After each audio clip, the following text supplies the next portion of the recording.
Matapos nga natin mabuo itong ating saranggola mga kaborbot, ay ipa-finalize na natin to. O kakabitan na natin to ng palisukat mga kaborbot at lagayan ng secure na rin natin mga kaborbot yung kanyang mga stainless para kahit sobrang lakas ng hangin eh hindi siya gagalaw. Hindi kasi magiging sapat mga kaborbot yung pandikit na inilalagay lang natin dyan. Dahil kapag natapat tayo sa sobrang lakas ng hangin mga kaborbot ay maaari siyang umuga.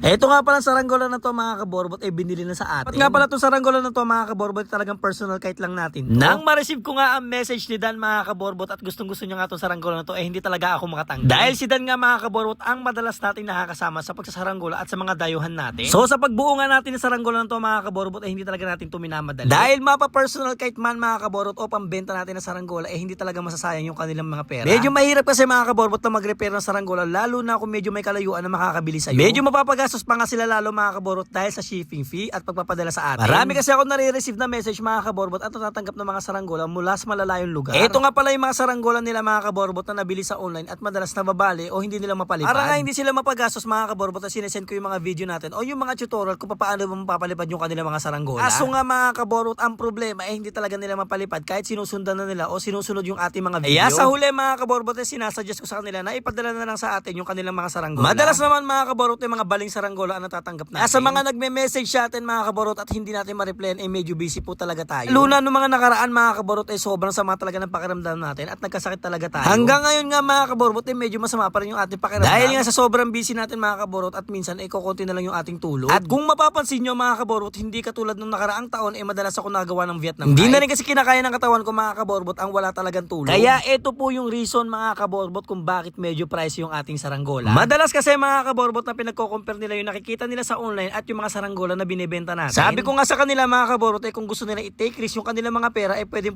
silang bumili sa online. At kadalasan nga mga kaborbot ang nire-repair natin na saranggola ay yung mga nakakausap ko na bumili nga sa online. Minsan talaga mga kaborbot ay napapakamot ka na lang talaga sa ulo. Ang gusto kasi natin mga kaborbot ay mabigyan natin ng malaya na choice yung mga nag-i-inquire sa atin. At nga may nag-i-inquire sa atin mga kaborbot ay sinasagot talaga natin yung kanilang mga katanungan. Yun nga lang mga kaborbot sa sobrang dami nila ay hindi natin sila ma-replyan. Kaya po sa mga nagme-message sa atin ay pasensya na po kung hindi po kayo namin ma-replyan. Mag-base na lang po kayo mga kaborbot sa aming mga ina-upload na video. At eto nga mga kaborbot, totally na finish na natin yung ating ginagawang saranggola. So nalagyan na natin to ng parisukat mga kaborbot, lalong-lalo na yung kanya mga lagayan ng flute. Secure na rin natin mga kaborbot yung kanya mga stainless tube para hindi siya uuga kahit sobrang lakas ng hangin. So alam naman natin mga kaborbot na tayo mga Pilipino ay mahilig talaga magpalipat sa sobrang lakas ng hangin at gustong-gusto natin subukan yung ating mga saranggola. At sa susunod na video naman natin mga kaborbot ay test fly na natin tong ating saranggola. At titingnan natin mga kaborbot kung ano ba yung kanyang lipad. Sa pag-test fly nga natin mga kaborbot ay makakasama natin si Kuya Danyo. At pipick upin na rin niya mga kaborbot itong ating saranggola. So hanggang dito na lang mga kaborbot and kita-kits sa aming next vlog.